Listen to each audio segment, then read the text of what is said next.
group plans mass protest against Lagos white paper on Endsars panel report. Welcome to the news and please subscribe to our channel.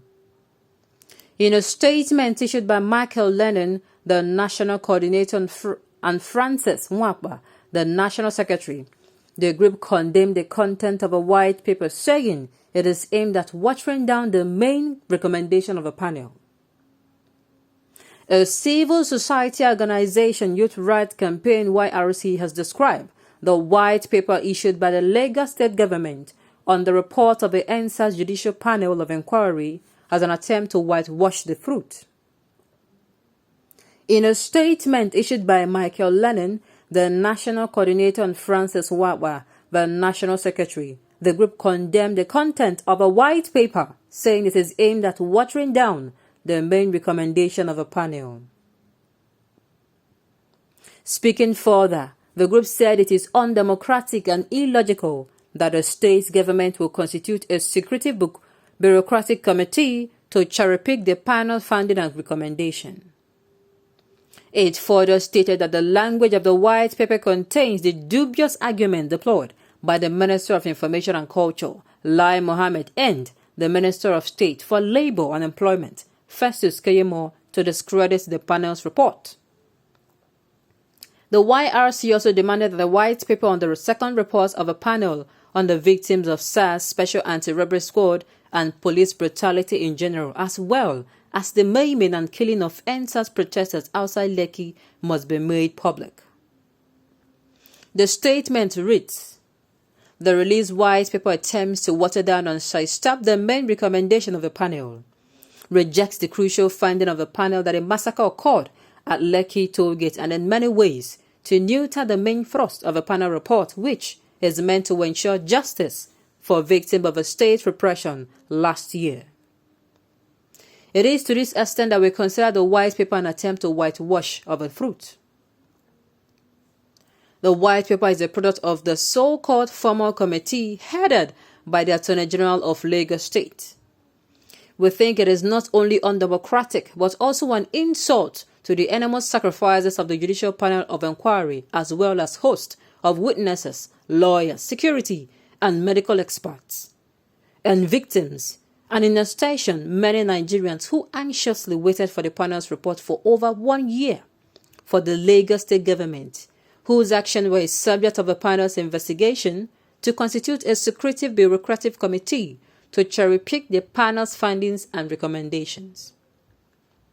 We insist that what the Lagos State Government did by setting up a secretive bureaucratic committee headed by the State Attorney General to evaluate the final outcomes of an independent and public acknowledged panel of inquiry, which held all its proceedings openly, transparently, and fairly, is illogical and a rape of justice. This is democracy turned on its head. This is what the legendary Fela Anikulapo once called government magic. It is not surprising that the language of the white paper is not so different from the dubious argument deployed by the Minister of Information, Lai Mohammed, and the Minister of State for Labour, Festus Keyamo, to discredit the panel report. In fact, the arguments canvassed in the white paper to discredit the key panel findings are borrowed straight from the misinformation playbook of Lai Mohammed, who called the incident of October 20, 2020 a massacre without bodies. They show to what extent the Lagos and federal government are working together towards the objective of ultimately covering up the fruit. The white paper reeks with hypocrisy all through. For instance, the same Lagos State government which had for many years declared the 12th of June of every year a democracy day under the banner of true federalism, cynically proposed to forward the recommendation of the panel for the 20th of October to be declared as a Endsars Day nationally to the federal government under the specious argument that it has no such powers. The powers of a state, yet the Lagos State government using its powers under Section 2(2) of the Public Holidays Act 2004 can affirm 20th of October of every year a public holiday in Lagos State to memorialize the victims of the Endsars protests, including those killed by state forces of repression at Lekki tollgate and elsewhere in the country. This will be seen as an appropriate step for a state which was not only the epic center of the Endsars protest last year, but also witnessed the most horrible, outrageous and blood-curdling use of state repression in recent times to disperse a mass protest. Apparently, these discredited Democrats and progressives only remember to scream the battle cry of true federalism only where their class interest is solely concerned. On the basis of all the aforesaid, we hereby demand the full implementation of the recommendations of the Judicial Panel of Inquiry. As far as we are concerned, the continuous denial by both the state and federal government that a massacre or mass killing occurred at the Lekki toll gate despite the findings of the Judicial Panel of Inquiry is ridiculous and outrageous. Why set up a panel of inquiry in the first place if its findings will be rejected? Apparently, the state and the federal government were hoping for a favorable outcome, but only to be startled by the courage of the panel members in insisting on the truth.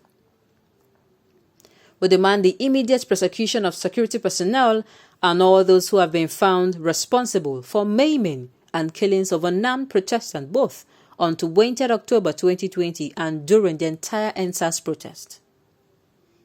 We also demand the immediate release of the Endsars protesters still unjustly detained across the country. In this regard, the Youth Rights Campaign YRC commends Endsars frontliners like Fowles, Mr. Macaroni, Shane Kuti and others who have publicly rejected the dubious invitation of the Lagos state government for them to join Governor Sanwo-Olu in the so-called peace work. There can be no peace. Yes, no peace without justice. They think they can just model everything up. I don't understand what these people really mean. Unfortunately, once they are in power, they begin to misbehave. And these are the same set of people. When they are not in power, they begin to speak like people who are really sensible. You want to model everything up. Whether people like it or not, it does not matter. What you have said is what you have said. They don't have feelings for the people. They don't have conscience. Of course, they planned all these things before they started because they knew that there's nothing will happen at the end of the day. Whatever they tell the people is what the people should take. But people are saying, no, we are not going to take that. We are not going to continue like this. We can't continue like this. Koro injustice. That is what we are seeing. Even see Nnamdi Kanu, see what is happening there.